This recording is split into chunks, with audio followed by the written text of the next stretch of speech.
એક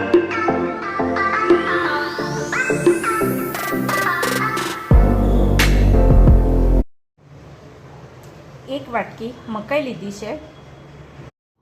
એક તપેલીમાં પાણી લઈશું. પાણી ગરમ થઈ ગયું છે એટલે મકાઈ નાખશું. 1 ચમચી મીઠું, 1 ચમચી ખાંડ.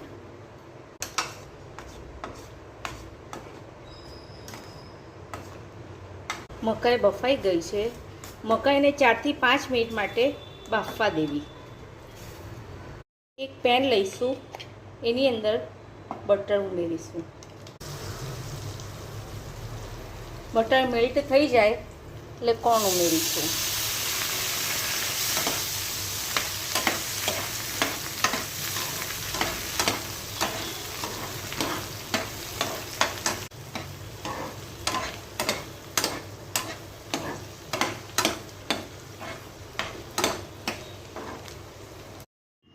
મકાઈ બાફતી વખતે મીઠું નાખેલ હોવાથી અત્યારે મીઠું ઓછું નાખવું.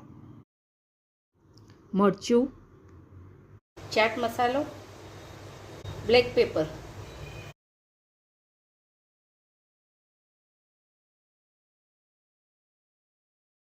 તૈયાર છે મસાલા કોર્ન. તમને મારી રેસિપી પસંદ આવી હોય તો પ્લીઝ લાઇક, શેર, સબસ્ક્રાઈબ કરીને બેલનું બટન દબાવવાનું ના ભૂલશો. Thank you for watching.